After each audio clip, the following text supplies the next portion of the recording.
जब भी हम न्यूयॉर्क शहर के बारे में सोचते हैं तो सबसे पहले क्या ख्याल आता है? ऊंची ऊंची इमारतें जो आसमान से बातें करती हैं, है ना? लेकिन ये सिर्फ बिल्डिंग्स नहीं है, ये अपने आप में एक कहानी है। एक ऐसे छोटे से द्वीप की कहानी जो देखते ही देखते दुनिया के सबसे ऊंचे टावरों के जंगल में तब्दील हो गया। तो चलिए आज इसी कहानी की परतों को खोलते हैं। तो सवाल बड़ा सीधा है। एक ऐसा शहर जो कभी छोटे छोटे घरों से भरा था, उसने आसमान को छूने की हिम्मत कैसे की? देखिए, इसका जवाब सिर्फ कंक्रीट और स्टील में नहीं है। नहीं, ये छिपा है न्यूयॉर्क के इतिहास में, उसकी ज़मीनी हकीकत में, और हाँ, उसके कभी न हार मानने वाले जज्बे में। अपने इस सफर में हम 4 अहम पड़ावों से गुजरेंगे। हम शुरुआत करेंगे 1890 के दशक से, जब पहली बार ऊपर देखने की हिम्मत की गई। फिर हम चलेंगे रोरिंग 20s में। वाह, क्या जमाना था वो, जब इमारतें एक दूसरे से होड़ लगा रही थीं। इसके बाद हम 1950 के दशक के सादगी भरे बदलावों को समझेंगे और आखिर में सीधा आज के दौर में पहुंचेंगे, जहां सुपर पतले टावर शहर को एक नया ही आकार दे रहे हैं। हर बड़ी कहानी की शुरुआत जमीन से ही होती है ना? न्यूयॉर्क के आसमान छूने की कहानी भी असल में जमीन से ही शुरू हुई। मतलब इस शहर के नक्शे ने ही तय कर दिया था कि एक दिन इसे ऊपर की तरफ ही जाना पड़ेगा। अब देखिए, न्यूयॉर्क की सबसे बड़ी ताकत और सबसे बड़ी कमजोरी एक ही चीज है, उसका भूगोल। मैनहट्टन एक द्वीप है, मतलब जमीन तो उतनी ही है, वो बढ़ नहीं सकती। लेकिन लोग तो आते ही जा रहे थे। तो सोचिए, जब आप दाएं बाएं नहीं फैल सकते तो आप किधर जाएंगे? इसका एक शुरुआती हल निकाला गया, 1811 की कमिश्नर्स योजना। सोचिए, पूरे आइलैंड पर सीधी सीधी लाइनें खींच दी गईं, एक जाल सा बिछा दिया गया। इससे जमीन बेचना, घर बनाना, सब कुछ एकदम आसान हो गया। शहर रॉकेट की स्पीड से फैला। लेकिन इसी प्लान ने अनजाने में एक जाल भी बिछा दिया। शहर भर तो गया, पर अब हिलने की जगह ही नहीं बची। मतलब ग्रिड ने ही ग्रिड लॉक बना दिया। अब क्या करें? तो जब जमीन पर कोई रास्ता नहीं बचा तो लोगों ने कहाँ देखा? ऊपर। बस यही वो पल था जहां से न्यूयॉर्क की कहानी ने जमीन छोड़कर आसमान की तरफ उड़ान भरी। ये इंजीनियरिंग और इंसानी सोच का एक नया दौर था। उस दौर के एक बहुत बड़े आर्किटेक्ट थे लुईस सुलिवन।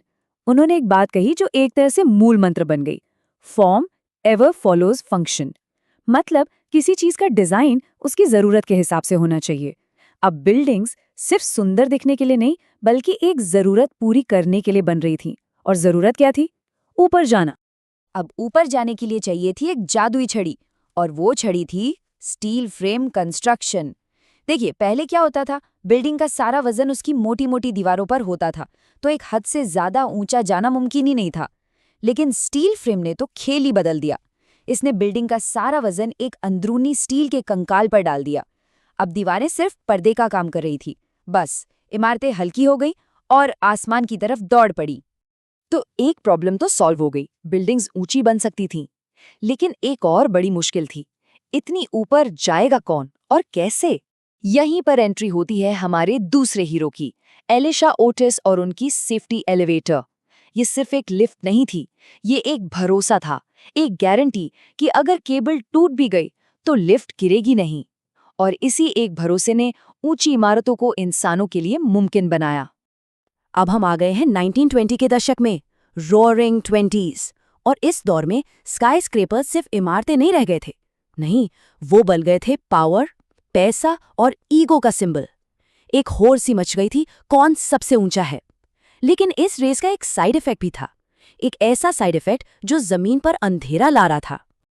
जरा सोचिए, एक के बाद एक विशालकाय सीधी खड़ी इमारतें। इन्होंने तो सूरज की रोशनी को ही रोक लिया। नीचे की सड़कें वो गहरी अंधेरी घाटियों जैसी बन गई, जहां न धूप पहुंचती थी न ताजी हवा। ये एक ऐसी समस्या थी जिसका किसी ने अंदाजा भी नहीं लगाया था। तो इसका हल क्या था? एक कानून। लेकिन ये कोई बोरिंग कानून नहीं था, ये था 1916 का जोनिंग रेजोल्यूशन। और ये सच में बहुत स्मार्ट था। इसने एक सिंपल सा रूल बनाया, बिल्डिंग का बेस तो आप सीधा बना सकते हैं, पर जैसे जैसे आप ऊपर जाएंगे आपको सड़क से पीछे हटना पड़ेगा। बस इसी एक नियम ने वो कमाल का वेडिंग केक शेप बनाया जिसे हम आज जानते हैं। और सड़कों पर धूप और रोशनी वापस आ गई। और इसी दौर में हमें देखने को मिली आर्किटेक्चर की दुनिया की सबसे बड़ी राइवलरीज में से एक, क्राइसलर बिल्डिंग बनाम Empire State building. Chrysler building के बिल्डर्स ने सबको चौंका दिया। उन्होंने बिल्डिंग के अंदर चुपके से एक 185 फुट का शिखर तैयार किया और आखिरी मौके पर उसे ऊपर लगा दिया, दुनिया की सबसे ऊंची इमारत। लेकिन ये खुशी ज्यादा दिन टिकने वाली नहीं थी। एम्पायर स्टेट बिल्डिंग के लोगों ने कहा, अच्छा ऐसा है, और उन्होंने अपने डिजाइन के ऊपर एक मूरिंग मास्ट लगा दिया, सिर्फ और सिर्फ खिताब वापस जीतने के लिए। और नतीजा क्या था?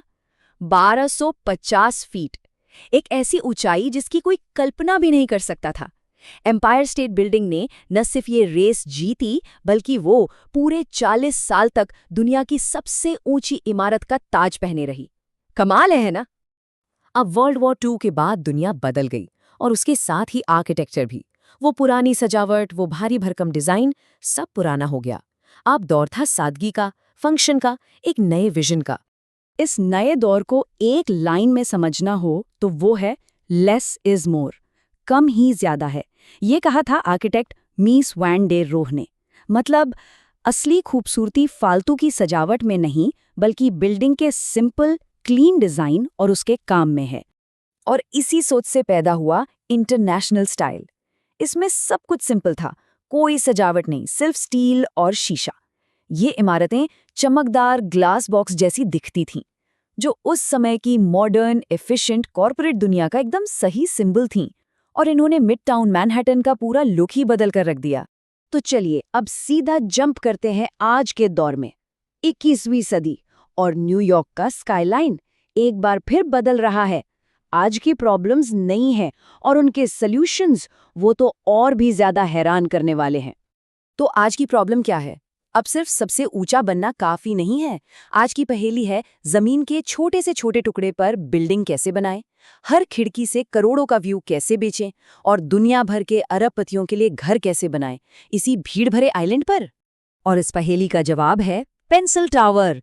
ये इमारतें इतनी ज्यादा पतली और इतनी ज्यादा ऊंची हैं कि इन्हें देखकर यकीन ही नहीं होता। ये सच में इंजीनियरिंग के चमत्कार हैं, और ये न्यूयॉर्क के स्काईलाइन को एक नया, बिल्कुल सुई जैसा नुकीला आकार दे रहे हैं, ऐसा जो हमने पहले कभी नहीं देखा। और इनकी ऊंचाई का अंदाजा लगाना हो तो बस ये देखिए। एक तरफ है iconic Empire State building 1250 feet, और दूसरी तरफ है आज का सेंट्रल पार्क टावर 1550 फीट। मतलब ये नई इमारतें अब एम्पायर स्टेट बिल्डिंग को भी छोटा दिखा रही हैं। ये तो एक अलग ही लेवल की रेस है। तो न्यूयॉर्क का स्काईलाइन ये सिर्फ ईंट और पत्थर का जंगल नहीं है, ये एक चलती फिरती कहानी है।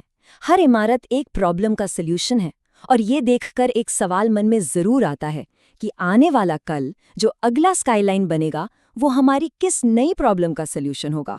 खैर, जवाब जो भी हो, एक बात तो पक्की है, न्यूयॉर्क की नजरें हमेशा ऊपर आसमान की तरफ ही रहेंगी।